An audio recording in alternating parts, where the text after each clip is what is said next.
Right, welcome back to the channel, ladies and gentlemen. This is an article courtesy of Deadline, an exclusive courtesy of Deadline, and it's Terminator Dark Fate. James Cameron on Rewired franchise, possible new trilogy.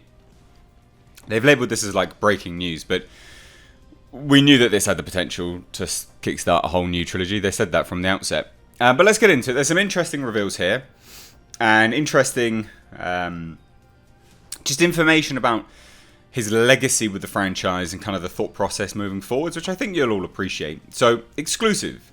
James Cameron understands better than anyone that revisiting the past to alter the course of history is a dicey proposition at best. But that hasn't stopped the Hollywood titan from taking on his latest cinematic mission, returning to the Terminator franchise, that gave him the first signature success of his history-making career. It's really important to note, he's just a producer, and there's so many writers involved in this film. He's definitely not the key one there. So he does say it's special, Cameron said on the Terminator's success that propelled him towards ever grander spectacle projects like Aliens, The Abyss, Titanic and Avatar. Now, he goes on to continue. So he says Cameron is joined by the franchise's two signature stars, Arnold Schwarzenegger and Linda Hamilton, as well as Edward Furlong, who was a child actor when he portrayed John Connor 28 years ago. Really important to note, that's probably not going to be a big role. Confirmed by Edward Furlong himself, it's a small role. Cameron said hasta la vista to the franchise after the mega success of T2 and turned his attention to a different Schwarzenegger collaboration, True Lies. That was in '94. But the filmmaker's sleek cinematic contraption continued on its metallic march with, gosh, so many puns, Deadline. You're on top form. Without its creator, adding 3 feature films of increasing suspect achievement: Terminator 3, Rise of the Machines, Terminator Salvation, and Terminator Genisys. I know it's Genesis, calm down. So that trio of films may have been forgettable since their release, but their status will be downgraded to officially obsolete when Dark Fate opens the day after Halloween. That's because the time travel aspect of the news story have been used, effectively erasing those movies. So everyone that's like, it's still canon. They're not, they're gone. Bye-bye. Cameron has said that approach was part of Skydance boss David Ellison's pitch to bring the creator of John Connor, Skynet, and the T-800 Terminator back into the fold by pruning back the mythology. So everyone that's like, this is his vision, that was David Ellison's pitch. Okay. It was David Ellison's pitch. Now, a similar tactic was used by Paramount's most successful sci-fi brand Star Trek when the 2009 film used time travel as both a plot device and as a fresh start opportunity for canon clutter. It is an interesting way of doing it. It makes sense in universe. Like, if you have a time travel aspect in universe, why don't you use it? But then also, you really do risk pissing everyone off. Now, he goes on to say, I suppose it's an unusual situation from a high-level perspective, since I wasn't involved in 3 intervening films. But when I talked to David Ellison about it, his vision for this was basically to go back to basics and do a continuation from Terminator 2, which is one of his favourite films. So it's, again, confirmed by James Cameron himself. It wasn't his idea. It was David Ellison's vision. He's always believed in the potential of Terminator, but he really felt that his own film, Genisys, and he was quite... That explains it. That explains why a lot of the aesthetic of this film looks like Terminator Genisys. Rev 9, the colours, the eyes, the kind of gunmetal grey look, very Terminator Genisys. That explains it. The penny's dropped. The penny has dropped. And he was quite honest with me about this, fell short of the mark and didn't really do what he had wanted it to do. So he said, let's start with a blank slate and take it back to Terminator 2. And that idea was intriguing. And it is intriguing. What happens after Terminator 2? Certainly not Rise of the Machines. So that intrigue snowballed into engaged interest and then intensifying enthusiasm. Then the big question was about the cast. What about Hamilton, Schwarzenegger? And then obviously Tim Miller. So apparently they spent several weeks breaking story and figuring out what type of story we wanted to tell, so we would have something to pitch Linda.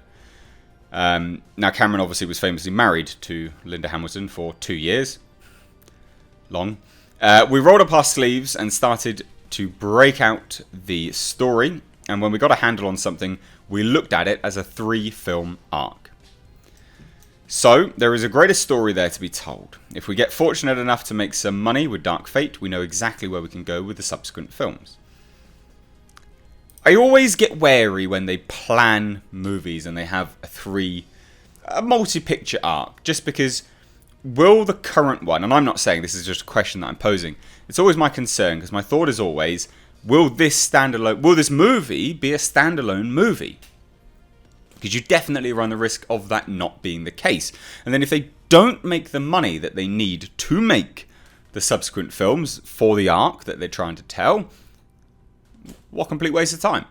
Terminator Salvation, Terminator Genesis, movies which were supposed to kickstart trilogies, right? They were supposed to kickstart trilogies. This is the 3rd film in the Terminator franchise that was supposed to be a reboot to kickstart a new trilogy.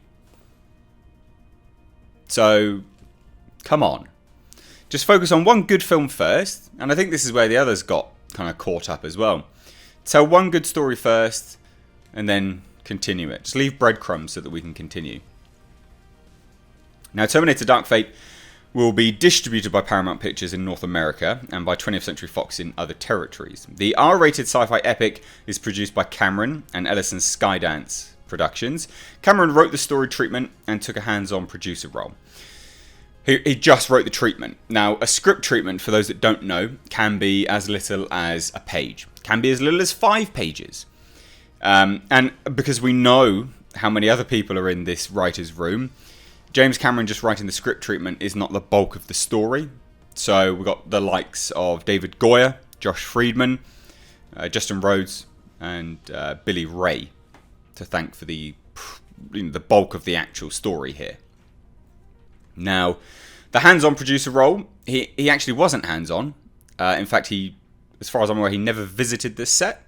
He was always on Avatar, because these movies were working and being produced parallel to one another. So that's a little bit of a white lie there, Deadline. He was hands-on in so much as he was on the phone, which I guess is kind of hands-on. So Cameron is quick to point out that Miller is the director of the film, in every sense of the term. My belief is that if you get a director who's a grown-up and knows what to do, you turn them loose. Great. Top marks. So sick of studios just shitting all over their directors, not letting them do what they need to do. So it continues. It says, my role as producer was in pre-production and prep and shepherding the script, but it was Tim's film when it reached the floor. In fact, Cameron, consumed by the sheer scope of the Avatar sequels and their world creation demands, never personally visited the Dark Fate set. James Cameron had a hands-on producer role. Never visited the set. From a distance, though, he took a strong active interest in the story elements of the project. With Cameron and the familiar stars back in the mix, there had been a surge in morale for the cast, crew and creative team. But Cameron knew one aspect of the project that required more than bandwagon gusto. I focused on getting the script punched up. I didn't feel like we went into the shoot with the script exactly where it should have been. There was a lot of momentum on the project. There was a start date. There was a lot of energy and a lot of go fever. But the script wasn't where it needed to be, so I quietly worked on it in the background and shipping out pages. Sometimes I was shipping out pages the day before they shot a scene. I'm not sure that was 100% always helpful, but overall, that is worrying. Overall, I kept the characters on track and sounding right and being where they needed to be.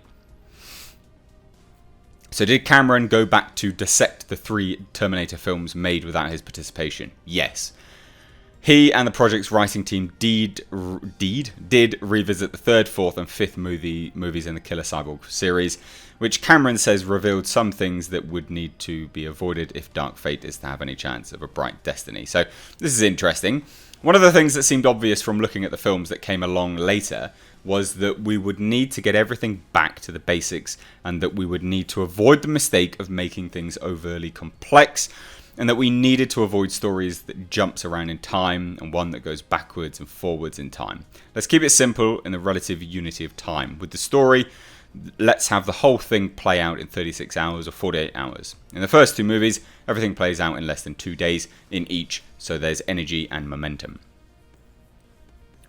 Okay, you've definitely taken, there's flashback sequences, so you definitely, and you are taking quite a lot from the previous films as well, like aged Arnold Schwarzenegger, the aesthetic, new Terminator movements, Skynet not being called Skynet, I mean, you name it, you've taken quite a lot. So apparently there's promise of a gritty and unrelenting R-rated action, which sounds good.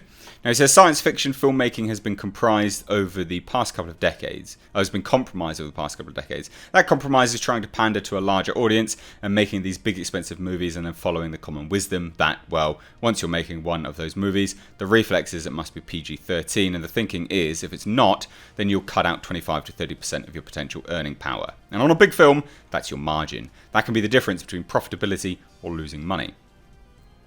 Which, yeah, is the case, and I guess that does, that's always been the case. It always explains why we have more PG-13 movies than anything else. The same reason why Venom was PG-13. Now, it says, even going into the shooting, we were like, okay, let's cover it both ways.